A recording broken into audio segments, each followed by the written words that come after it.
Ladies and gentlemen, welcome pano pachibanda media takabatana live prime TV muzvara nhasi tine muenzi wedu vazhinji takavajaira Bishop Nyamakanga vatinawo nhasi mushow tichitaura nawo nekuda kwenyaya yakati zarei pasocial media. Vanhu vari kutaura zvakawanda wanda, different views nenyaya yaBishop Nyamakanga. Asi pari zvino rikatisangana naBishop. Bishop makasimbira? Tinofara makadini nomwe? Aiwa, isu tinofara chose. Ameno kwakadini kuno kuri nani chose. Aiwa, tikuitirwa zvakanaka. Aiwa, zvakanaka Bishop.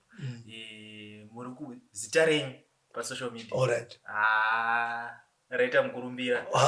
Ndofunga in the afternoon yesterday kusvika pari zvinezvi nyaya iri kunetsa iri kutaurika pandarinyere kupera kutendera kuti Bishop vakajoina bato reZANU-PF. Okay. Saka tatirega tibva tanyasouya titaure nemi tichinyatsonzwa kuti zvakamira sei, rinyere kupendero chokwadi here, because vanhu vakamira norese kunzwa kuti zvakamira sei. Maita mauya kuzobvunzana inandifarire makuhwa. Ndofarira I respect media practitioners who come through face to face. Sizvataita izvi mobvunza. Asi harisi runyere kupe ichokwadi. I am officially, faithfully, honestly a member of ZANU-PF. Asi makuhwa kana kuti matsveda ichokwadi kuti Bishop Kevin Nyamakanga is now a full-pledged member of ZANU-PF. Alright. Zvinobva zvandidzosa pamubvunzo wangu wekutanga. Vanhu vari kutaura maviews akasiyana siyana pasocial media. Vamwe vari kuti maitiudza kuti the greater Zimbabwe is coming chichi, and others are saying Bishop vaita sell out chichi. Munoti nemaviews akadaro, macritics ari kuuya akadaro ari kubuda muruzhinji rweZimbabwe? That's a very good question, and tirambidze vanhu kuona maonero avo nekufunga mafungiro avo. Ndosaka takasiyana. Ndosaka chinzi Kevin Nyamakanga, imimi musinganzi Nyamakanga, muchinzi Love Motongwarara, Chibanda. Kusiyana kwemazita edu ndo zvinoreva futi kuti pfungwa dzedu nemaonero edu akasiyana. Ende hazvisi kuti ndabva ndauya kuZANU-PF akusiko kunomisa Great Zimbabwe. Takataura kuti Great Zimbabwe is coming, and actually Great Zimbabwe is now upon us. But vanhu kune kwavaitarisira kuti ichabva nako. Whether it's coming from the north or coming from the west, hazvisi kutadzisa kuti Great Zimbabwe ivepo, and already the Great New Zimbabwe is upon us. You understand? Then the other question yamabvunza ndeyekuti kudi? Yandabvunza ndeyekuti kune vanhu vari kutaura vachitiwo ndaita sell out. Maita sell out, vatirasisa. Ndarasisa ani? Ndo chinofanira kutanga chabvunzwa navanhu. I'm not a politician. I'm a preacher. I'm not controlled by what people say. I'm not controlled by the feelings of people. I'm not controlled by what people say or how people see me. You understand? I am controlled by God. I am moved by the spirit of vanoimba wani kumachecha ndiri mweya ndinofamba ndinopinda nepandinoda. You understand? Because I am controlled by the spirit of God. Saka pavari kuti ndaita sell out, chavasingaziva ndechekuti pandaitaura ndiri in the benches, okay, let us just generalize, of opposition. Vanhu vakafunga kuti ndiri opposition. You understand? Ndobva vaita attachment. You understand? Because zvandaitaura zvaipesana. nezvaitwa. You understand? Vanhu vangofunga kuti Nyamakanga ndewedu. Pandogoita kana ndiri wenyu imimi. Ngatidzokereka kumashure nehama dzinodikana. Kana moda kunyatsobata nyaya, ibatei zvakanaka. Kana ndiri wenyu, muri kuti ndaita sell out. Chekutanga ndepari patakambotengeserana. Am I talking to you? Yeah. Ndepari patakambotengeserana. Pechipiri, Nyamakanga mumwe chete iye ajoina ZANU-PF. Musakangana kuti anga ari muchikurubi for 2 months. Ndizvozvo. Yeah. Musakangana zvese izvozvo. Pandakanga ndiriko imi mati ndaita sell out. Chii chamakaita?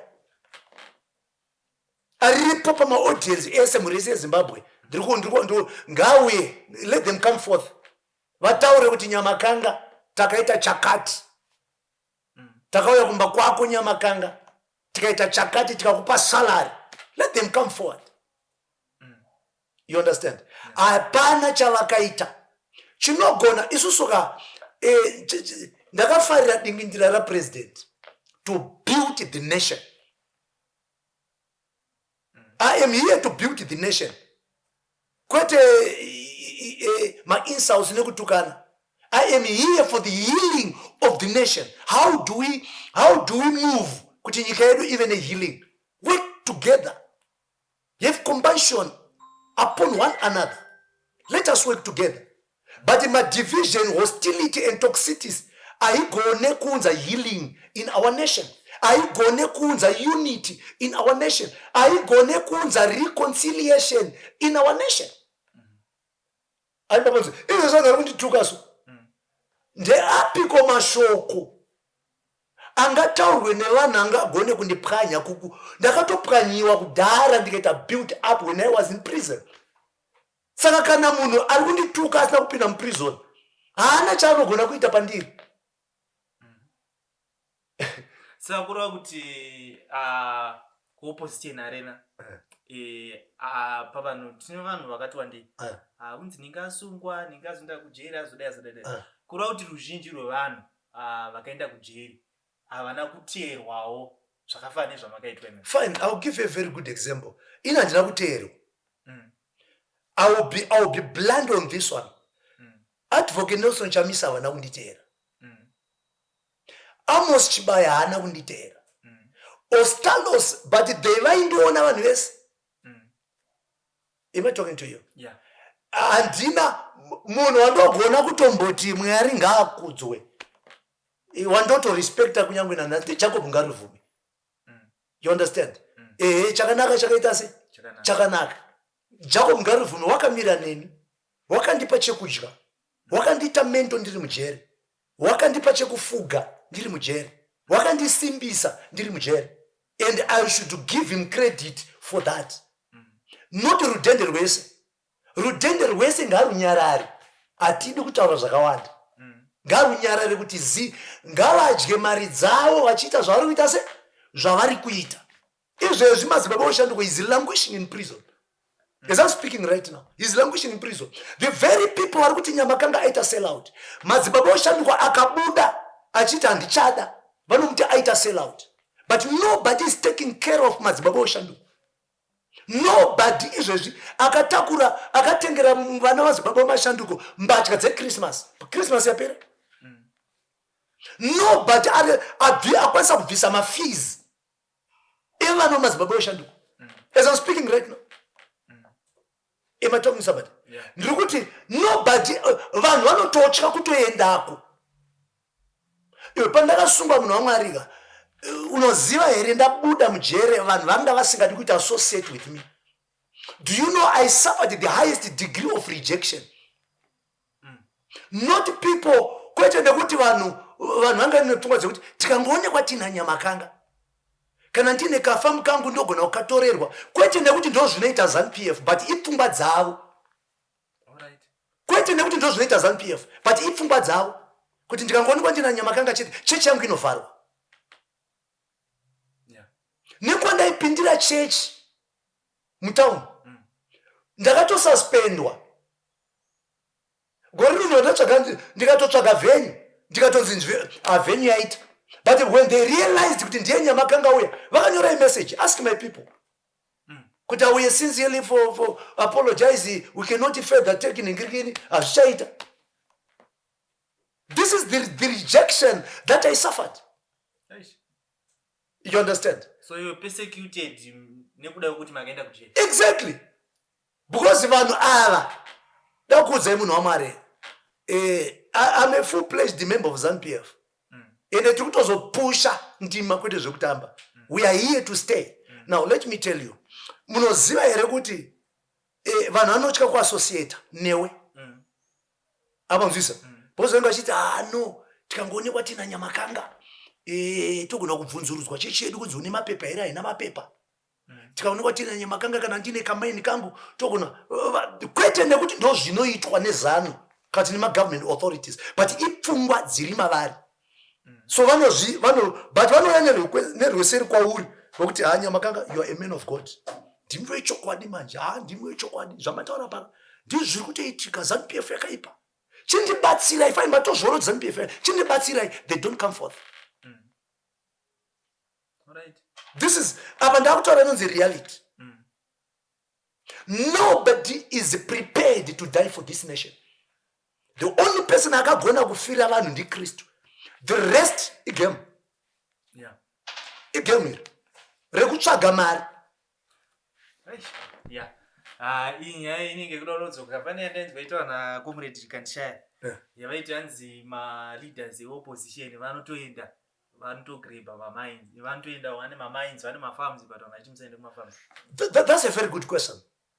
Kuti ini ndakukuudza ndabva kujere ndakaapproacha vanhu vakawanda ini nditomwa ndibatsire ndingoda inini kuti 2 months ndiri kujere ndibhadharwe rent.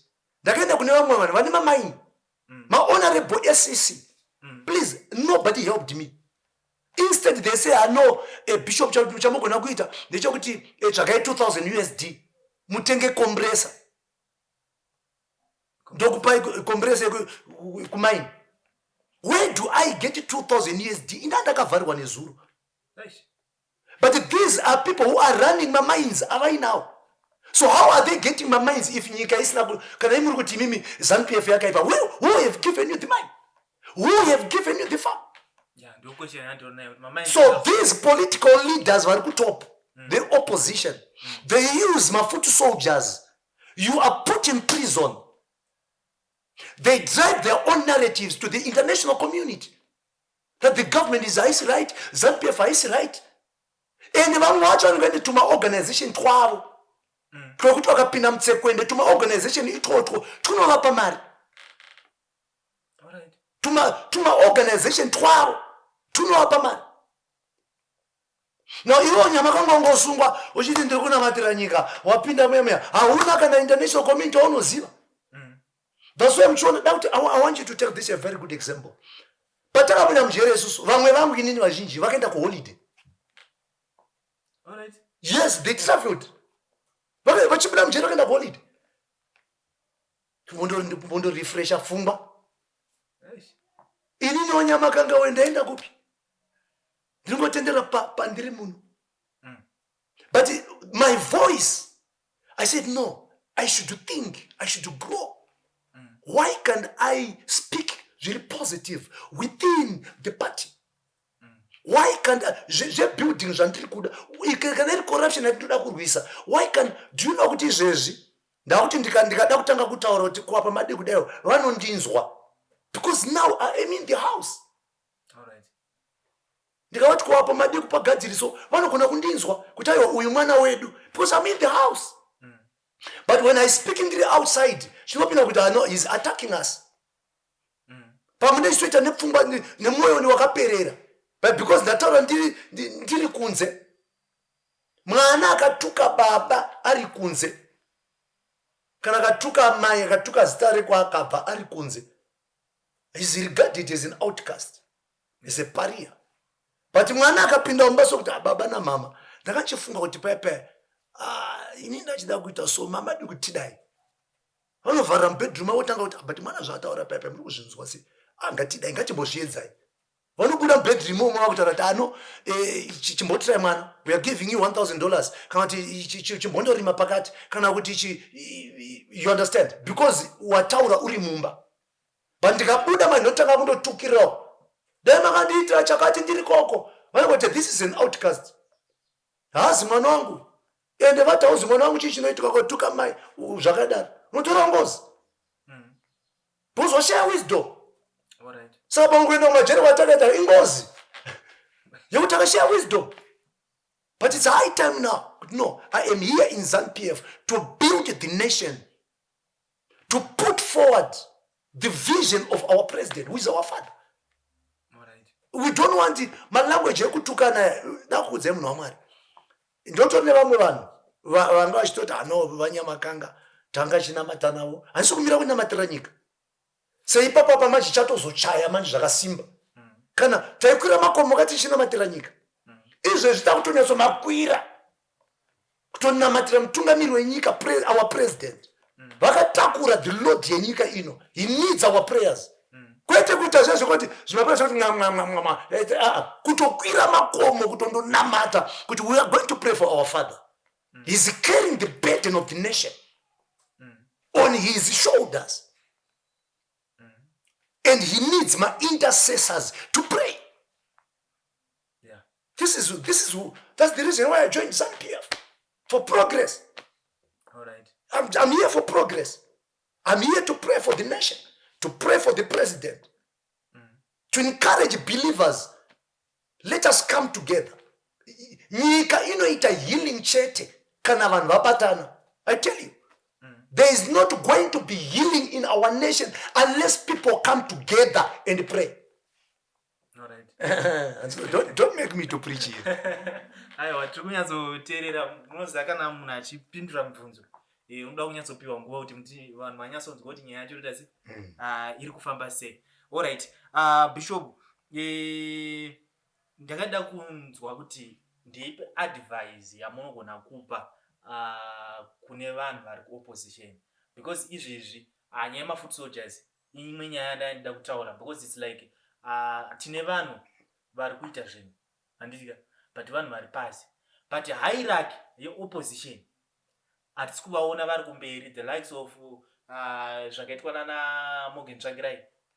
There was a time yakaripotwa kunzi hanzi arohwa azodii havasi kumberi munhu wamwari ndisandakanganwa. Hakuna anogona kufira mumwe munhu. You understand? The only person who did that the Christ. Nemavovheti vakandorwa hondo. Vana president Mnangagwa, we know his history. Vaiswa panews. Vekuzi anofanira kugurwa musoro. Ndo vanhu vakafira nyika. Not this generation. The only way we have in this generation is for people to come together, to unite.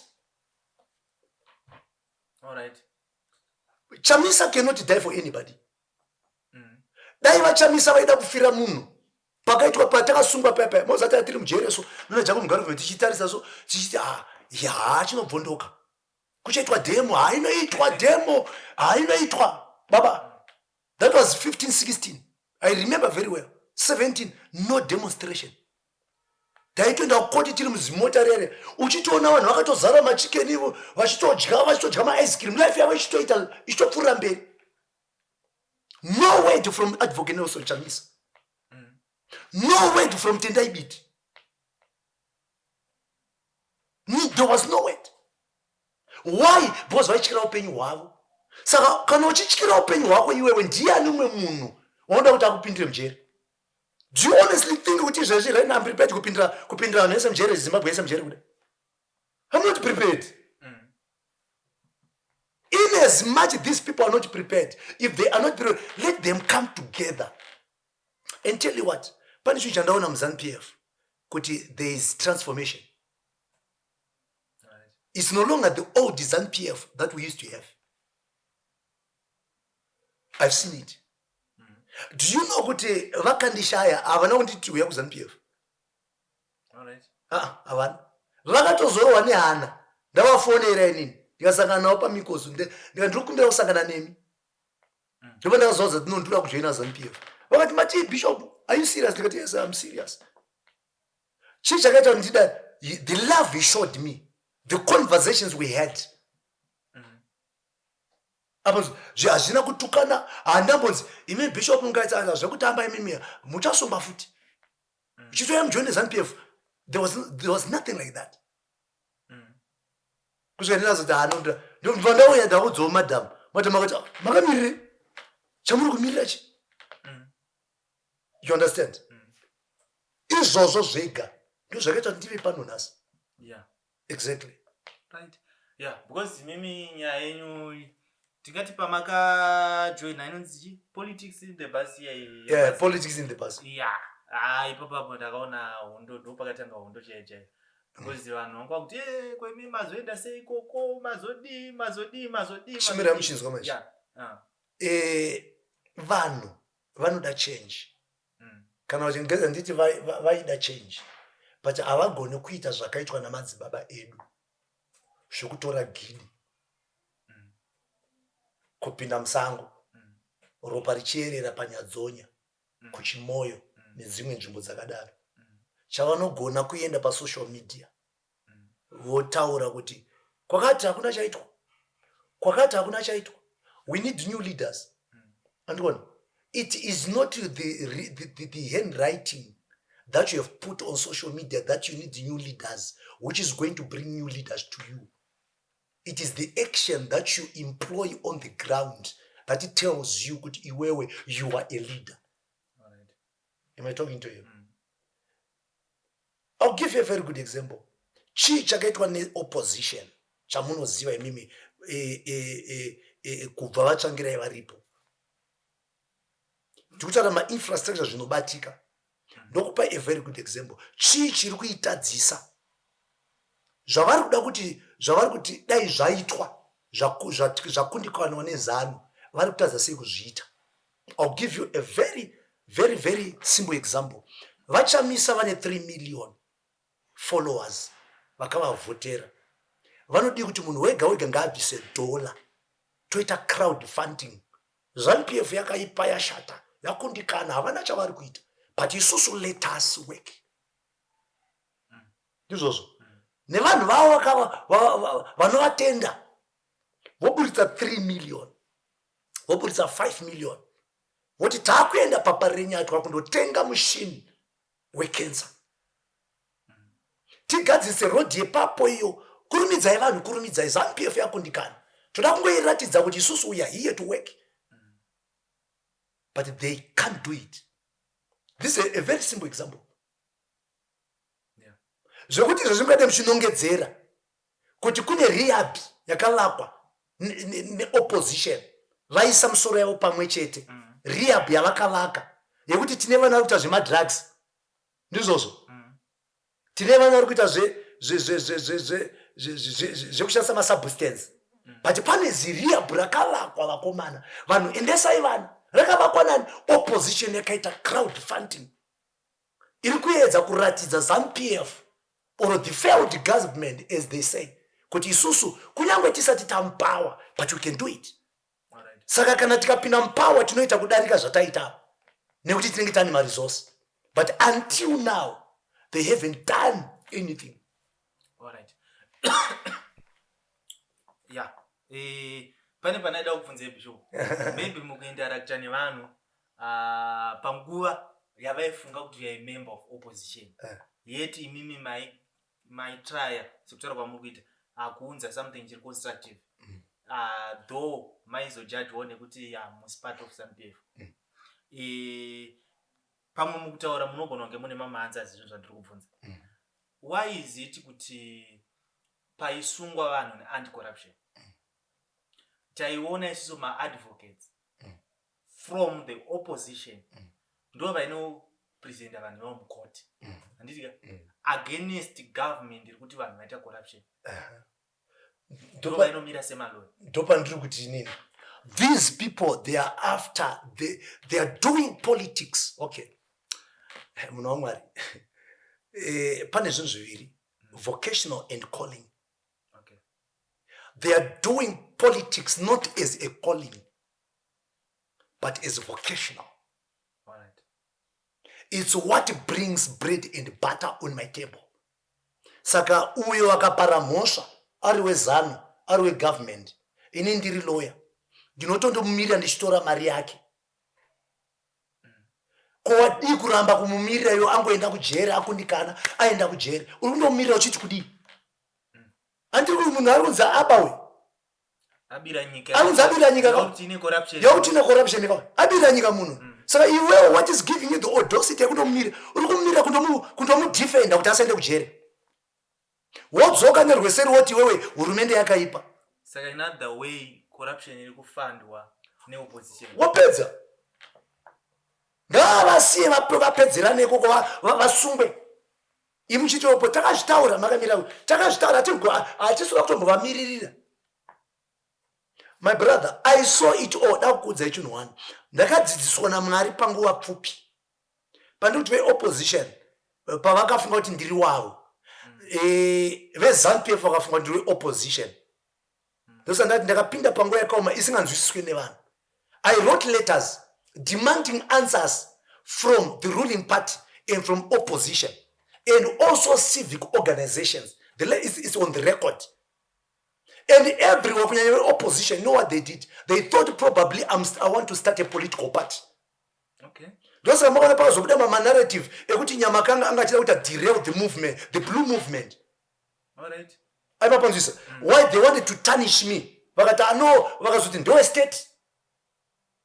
Saka ndairohwa kunzungu nekunyimo. But I stood the test of all time. All right. And I have come to a decision. A fundamental decision. I'm not a politician, I'm a preacher. But who knows what he's doing. All right. And ZANU-PF as of now is the way to go. All right. Yeah. Muri Zimbabwe ndo nyaya yatenga tinayo muzuva ranhasi. Tina Bishop Nyamakanga tichiti vanyatsotaura nyaya mamiriro yakaita because isusu hatingagoni kupai makuhwa kuti zviri kunzi zvakati tatayo munyasonzwa kubva kwavari. Thank you so much Bishop. Musati maenda munhu wamwari ko makajoina Chitagara tura naye ndada kuti kana musati muuye uyai mwari vachitiitira zvakanaka. Thank you so much, I really appreciate. Aiwa, thank you so much. Muri Zimbabwe ndinoti chisarai zvakanaka. Ndini wenyu Love More Tungwarara. Until we meet again, it's bye bye.